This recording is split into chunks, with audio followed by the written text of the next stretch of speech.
Hello, Friendly Man here once again, and I'm here to do a chess game with you.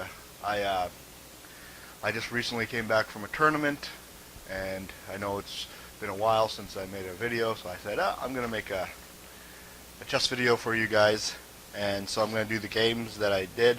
So the next couple weeks I'll be doing a whole bunch of different games. I got a whole bunch of new quick chess videos coming up, so stay tuned for that, and we'll see if I can keep on schedule. Okay, but let's check out this game.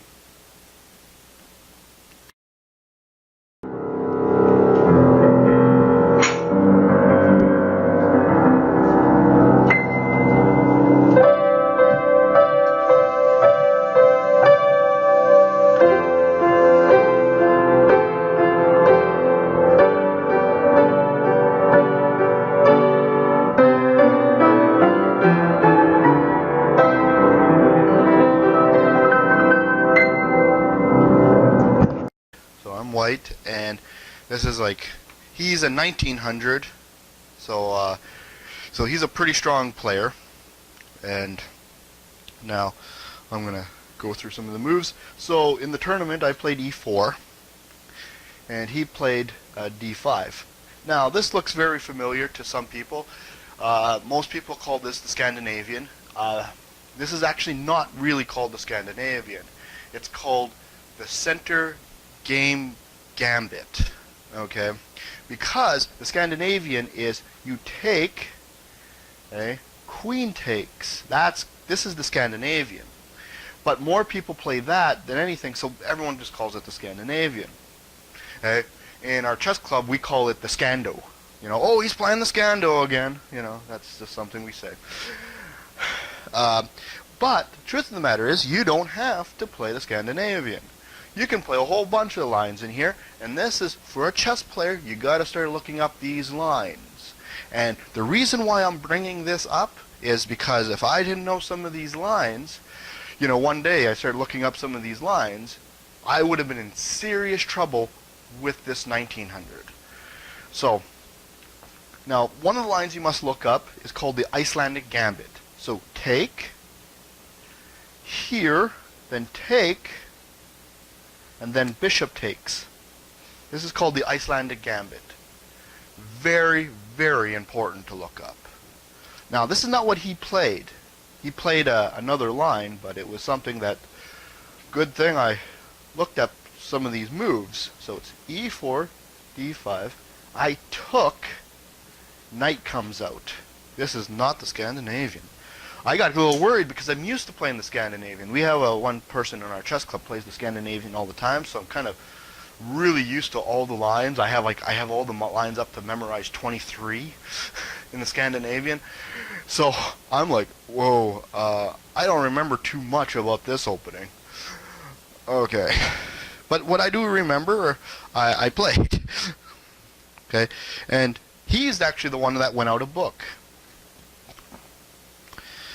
Okay. So, knight c3. I protect the pawn, but he has two people on the pawn. I knew that was going to happen. When he takes, and he did, I have this bishop move. Now I have 1, 2, and he only has 1 on that square. Okay? And I'm developed. He moved his piece a couple times. I'm in a pretty good, okay position from here. So, I don't like this mic where it is. I'm going to move this mic. Sorry if it makes some noises when I move it.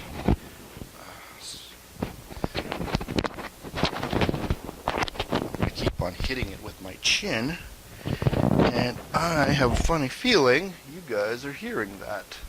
Okay? The reason why I put on the mic is because when I'm talking to you from my back, you get a better sounding quality. I was going to buy one of those hanging mics and stuff like that, but I kind of decided to go against it because what I want to do is I want to start filming like in like streets and parks and stuff like that, and filming far away. but I haven't got there yet. Anyways, okay. A lot of ideas that I have in my head about doing YouTube videos. So, e6 is playable, but it's not really the recommended move. It's good, though. It's good. Don't get me wrong. Now, here's the key move to this position right there. Okay? Now I get my queen out. I got all my pieces out. He trapped in his bishop. I'm very good here. I'm sitting very comfortable. Okay? Now he has to move his bishop, knight away, and now he's attacking this pawn, threatening the fork. So there's only one move to defend it, and that's move the bishop here. Okay. And this is where he kind of makes a mistake in the opening. It's not a mistake, it's just I don't know how to play against it. I just haven't seen it. He plays here.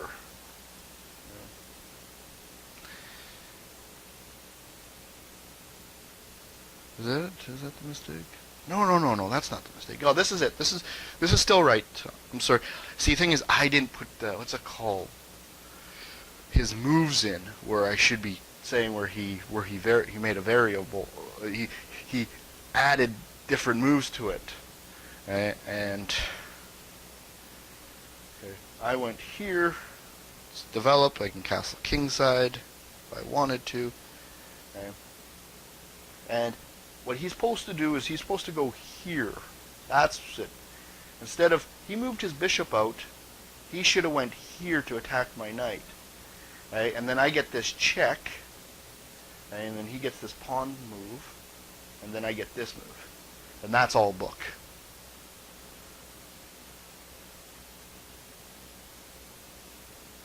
But he didn't play that. He played this move instead. Now, that's not bad. It's not a bad thing. It's just, he just wants to get out of dodge. He wants the castle right away. Right, so I didn't know what to play, so I just kept on, continue on playing. Normally get my bishop out and stuff like that. He castles.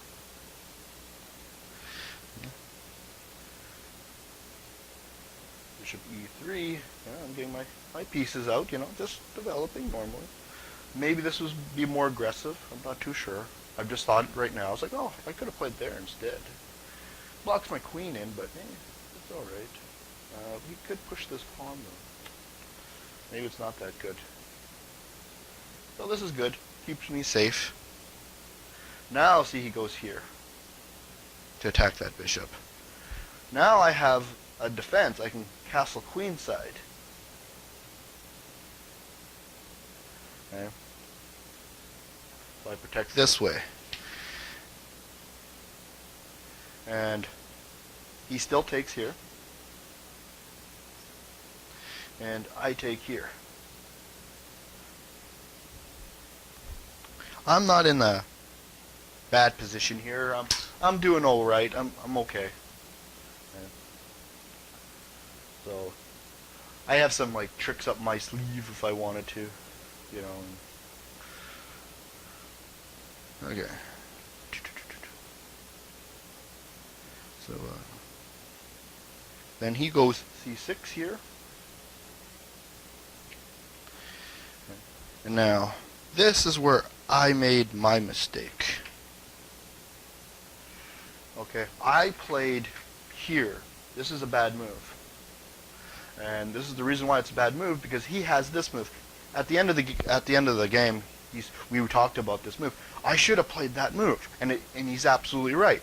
It gets the bishop out, it attacks my knight with tempo, and I actually got to go back. That's the best move. Okay? I had it in my head that I was going to go here and then come back and stuff like that, but his attack goes way too fast. If I start going here, he can start playing stuff like this, like almost immediately. And I'm like, and my queen's getting hit by the rook. He's gonna, and then he might eat my. Right here, it's too dangerous, way too dangerous. So Okay, one simple mistake, and he can capitalize. But because that was the move he thought about, but he started to see my plan, and that's why. See, my plan was kind of a little bit far out there, and sometimes when you play moves that are far out there, you don't see the immediate threat like pawn push. Okay, I'll show you my idea. What my idea was to, okay, let's say he just makes like a simple move, like he moves his bishop here. It's not that good. It's just say he makes it simple. My next move is to come here. Now I have a whole bunch of great, great ideas from this place. What I'm going to do is I'm going to come here with queen, threaten the mate. He comes here, and stuff like that, But let's say he doesn't make this move. He makes this move like immediately to prevent that move. Still come here, I believe. Here takes. No, I don't remember the line. I had a line in here. Don't get me wrong. I thought of something. He was supposed to come here. That was the thing first. I am good. Yeah. Here, here. Oh, sorry. Okay. Here, here. Yeah, that's it. Then I come with this move. That's my exclam in the position. He can't take here because I got check here and mate. That's what I was looking at in the game. And this is a long game, so I have like a long time to think ahead. But, see, I am relying on way too many what-if moves in my head, thinking this is all going to pan out. And that's the reason why you don't start thinking like it, because he doesn't have to move there, And he could do a lot of stuff. So, but he actually plays into my idea, and he actually plays this move. He plays this in the tournament. The better move for me, instead of playing this move, was to actually play this move instead. Keeps me more protected, and then also he could, this queen idea doesn't work as much because my knight's watching that square and everything goes good. And so it's here, queen a5, and then queen g3. That's what I got for a line. And this would have been okay for me. This would have been better. A lot better than playing that move. But I played this move, and then he plays this move.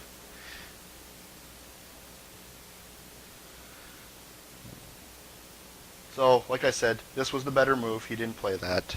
And so I continue on with my plan. Looking here. He moves g6 like I thought he did. But now this doesn't work. This move doesn't work because I can't come here with check. So I realized that, and I played.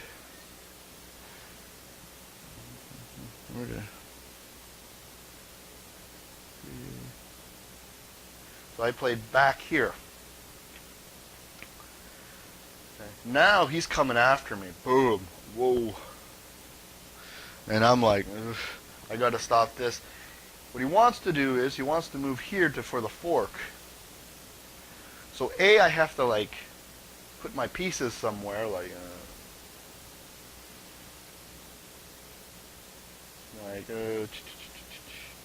move my bishop here or something. So when he forks me, I can move my knight away. He might trap my bishop in. There's a lot of danger here.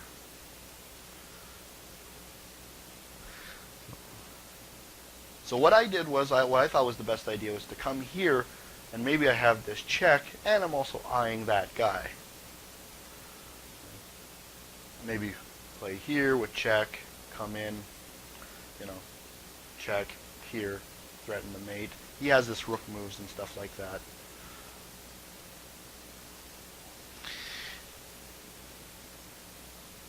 So he played a double blunder here.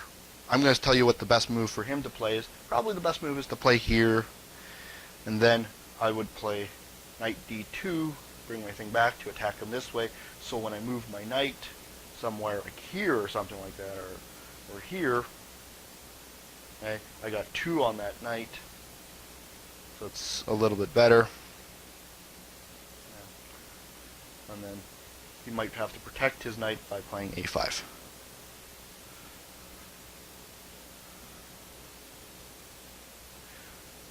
So he didn't play this move. Like I said, he played a double blunder. He played this move. Okay, so right now I want you to hit pause, and I want you to see the mistake he made. Now,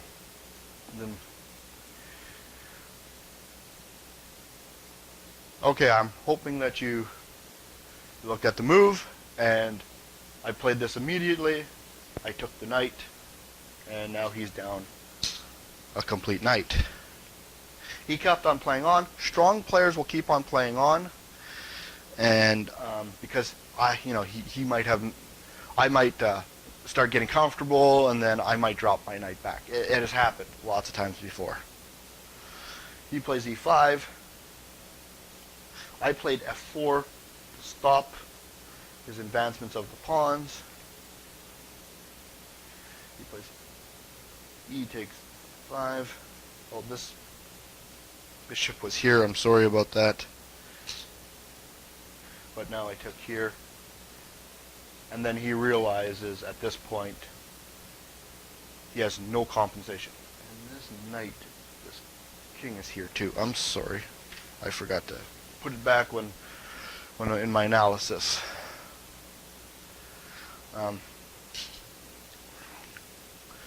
So this was my game against 1900. I'm pretty happy with it. Stay tuned to watch some more of my videos. I also have a Google Plus account. If you want to go check that out, that'll be really appreciated. And there's going to be some videos at the end of this that you might be interested in. Thank you for watching. Bye.